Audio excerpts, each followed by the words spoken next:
پکڑی گئی ہے. دیکھیں پرابلم یہ ہے کہ وہ آئی جی صاحب جب پریس کانفرنس کر رہے تھے پلاسٹک کی بوتلیں انہوں نے سامنے رکھی ہوئی ہیں اور وہ فرما رہے ہیں کہ یہ پیٹرول پمپ میں کے لیے یوز ہوئی ہیں.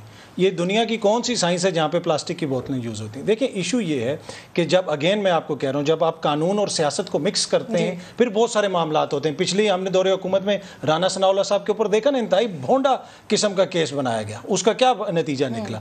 لیکن جو لوگ سارے اس عمل سے گزرے ہوئے بھی ہیں اگر وہ بھی نہیں سیکھ رہے, وہ بھی سیاسی بحث کو سیاست کے اندر رکھنے کے لیے تیار نہیں ہیں, تو پھر تو دیکھیں نا, پھر تو آپ کچھ نہیں کر سکتے. اصل میں ایشو یہ ہے کہ اگر سیاستدان اس چیز کے اوپر ایگری کر جائیں کہ جناب ہم نے سیاست کرنی ہے, الیکشن کروانے ہیں 2 مہینے بعد کروانے ہیں, 3 مہینے, یہ 1 مہینہ آگے چلے جائیں وہ 2 مہینے پیچھے آ جائیں.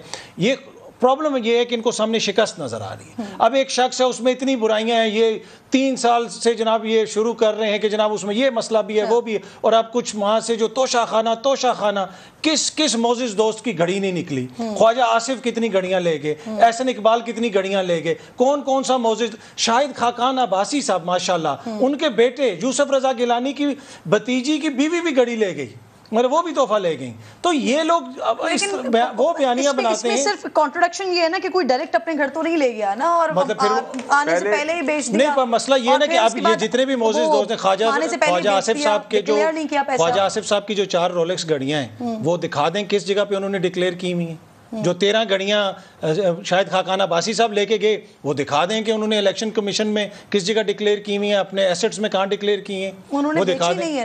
نہیں بیچی نہیں ہے تو پھر ایسٹ تو بن گیا نا, ایسٹ تو ان کے پاس بن گیا نا, ایک ایسٹ آ گیا تو ان کے پاس ہے, وہ کدھر انہوں نے ڈکلیئر کیا ہوا ہے. دیکھیں ان کو بھی پتا ہے کہ کیس کچھ نہیں ہے. اگر 3 سال میں آپ کو صرف توشہ خانہ ملا ہے تو پھر ایشو ہے. جہاں تک میاں صاحب کے کیس کا تعلق ہے, جہاں پہ کسی جگہ پہ ان کے ساتھ زیادتی ہوئی ہے, نہیں ہونی چاہیے. لیکن محترم میاں صاحب نے قومی اسمبلی میں ایک کرن کھڑے ہو کے کہا تھا حضور یہ ہیں وہ ذرائع, آج تک ان فلیٹس کی 1 ٹکے کی منی ٹریل انہوں نے نہیں دی. ابھی بھی انہی فلیٹس میں بیٹھے ہوئے, ابھی تک نہیں بتا رہے. میری لندن تو کیا پاکستان میں بھی کوئی جائیداد نہیں ہے. عوامی شعور کی توہین نہ کریں, لوگ دیکھ رہے ہیں. اب ہو سکتا ہے پی ٹی آئی والے غلط ہوں, ہو سکتا ہے دوسرے غلط ہوں, فیصلہ کون کرے گا جمہوریت میں؟ جمہور, وہ جس کو سمجھیں گے صحیح اس کو ووٹ. سر ویسے پی ٹی آئی سے سوال ہو رہے ہیں نا بلال صاحب, تو یہ بہت سارے سوالات ہیں آپ لوگوں کے لیے جس پہ ابھی جواب آنا ضروری ہے. اس کے ساتھ ساتھ پھر یہ ایک کوشچن اور لے لیجیے گا. وزیر داخلہ صاحب کہہ رہے ہیں زمان پارک میں 65 لوگوں کا مشکوک ریکارڈ ملا ہے اور 61 افراد گرفتار بھی اس میں شامل ہیں. ان کے حوالے سے کوئی ڈیٹا وغیرہ سامنے آیا؟ کیا ڈیٹا ملا ہے؟ کون سے لوگ جی؟ مشکوک افراد ہیں جو کہ گرفتار کیے گئے ہیں. 61 اور 65 تھے جو زمان پارک سے لا انفورسمنٹ ایجنسیز ہے. اس کی تفصیل میرے پاس نہیں ہے, مگر میں اگر آپ مجھے اجازت دیں تو اتنا ضرور کہوں گا کہ آج آپ کا پینل جو ہے وہ 2 پی ٹی آئی اور 1 پی ایم ایل این ہے.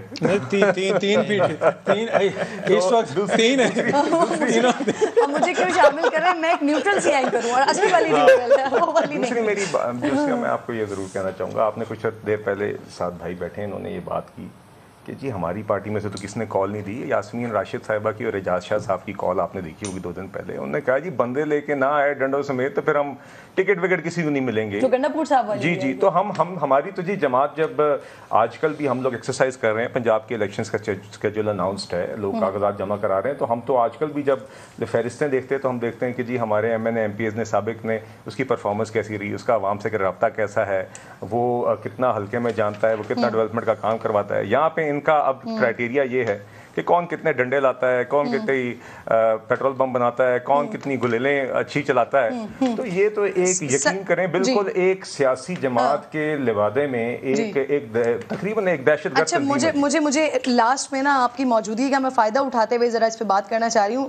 کوآرڈینیٹر ہیں وزیر اعظم صاحب کے, آپ معیشت کے حوالے سے آئی ایم ایف کے کچھ مطالبات کی بات ہو رہی ہے. سعد رفیق صاحب نے بھی اس پر بات کی, انہوں نے تو انفیکٹ نام ہی لے لیا کہ وہ مطالبات کہاں سے ہو رہے ہیں, کس قسم کے ہو رہے ہیں. اس میں کتنی صداقت ہے؟ یہ کچھ میزائل سے متعلق کچھ شرائط رکھ رہا ہے؟ جی دیکھیے, آئی ایم ایف کا پروگرام جو ہے یہ بھی ایک عمران خان صاحب کی دین ہے اس ملک کو, اور یہ ایک اور ثبوت ہے اس بات کا کہ وہ شخص اپنی شرائط کے حوالے سے بتا نہیں جی میں اس پہ دیکھیے, مگر یہ کانٹیکٹ ضروری ہے جی. دیکھیے عمران خان صاحب نے خود ایک معاہدہ طے کیا اس معاہدے کو خود توڑ کے گئے جب ان کو نظر آیا ان کی حکومت جاری ہے. جس طرح سائفر کی جھوٹ کی بنیاد کے اوپر انہوں نے اسمبلی ڈیزالو کی, اسی طرح جاتے جاتے ملک کو ڈیفالٹ کی طرف دھکیلا اور IMF کے پروگرام سٹال کیا. اس کے بعد اسماعیل صاحب نے بھی کر لیا تھا, وہ اسحاق ڈار صاحب کی وجہ سے. نو مفتاح اسماعیل صاحب جب آئے بطور وزیر خزانہ, آتے ہی انہوں نے انگیج کیا وزیر اعظم صاحب کی ہدایت پہ, IMF کا پروگرام ان کا توڑا ہوا ریوائیو کیا. وہ آج تک پروگرام چل رہا ہے. ہم اس کے اندر ایک بیلنسنگ ایکٹ ہے جس کے اندر ہم نے دیکھنا ہے کہ کس طریقے سے ہم اپنے ایکسٹرنل اکاؤنٹ کو بھی بہتر کریں کہ ہمارا IMF کا بھی پروگرام چلے, ساتھ ساتھ عوام پہ کم سے کم بوجھ ڈالیں, سیلاب متاثرین کے سیلاب کے جو متاثرین ہیں ان کو جو ہم نے مدد دینی وہ بھی دیں. یہ بیلنس چل رہا ہے جی. شرائط دیگر شرائط تھیں IMF کی جو آپ کو یاد ہوگا 9 فروری کو IMF کا مشن یہاں سے گیا. اس کے بعد دیگر سٹیپس وہ چاہ رہے تھے. ایک ٹرسٹ ڈیفیسٹ جو PTI کی حکومت چھوڑ کے گئی, اس کے بعد اس کو برج کرنے کے لیے ہمیں دیگر وہ سٹیپس امپلیمنٹ کرنے پڑے جو عام طور پہ اس اسٹیج پہ نہیں کرنے پڑتے, مگر ہم وہ کر رہے ہیں. نیوکلیئر ویپنز یا میزائل ٹیکنالوجی کے حوالے سے کوئی جی دیکھیے, اس حوالے سے آپ نے دیکھا کہ فائنانس منسٹر نے اس دن ایک سٹیٹمنٹ سینٹ کے فلور پہ بھی دی, تو آئی تھنک وہ سفیشینٹ تھی. میرے علم میں نہیں ہے کہ IMF کے پروگرام سے ڈائریکٹلی کوئی ایسی ریلیٹڈ شرائط ہیں. ہاں, مگر جو پوائنٹ فائنانس منسٹر نے اس دن کہا کہ ہم کبھی بھی اپنی نیشنل ایسٹس کو, اپنی نیوکلیئر ایسٹس کو کمپرومائز نہیں ہونے دیں گے, وہ بات بالکل صحیح ہے. تھینک یو سو مچ. آپ تینوں مہمان چھوٹا سا کامنٹ کرنا چاہوں گا. اتنا دیکھیں, جہاں پہ نیشنل سیکیورٹی کی بات آتی ہے, کوئی بھی پاکستان کے جو سیاسی جماعت ہے وہ کبھی بھی اس پہ سمجھوتا نہیں کرے گی, چاہے ہم جس مرضی پہ تنقید کریں. نون لیگ یہ وہ چیز ہے جس پہ کوئی کمپرومائز ہے, اور ہمیں پورا یقین ہے کہ یہ گورنمنٹ بھی کبھی بھی ایسا نہیں کرے.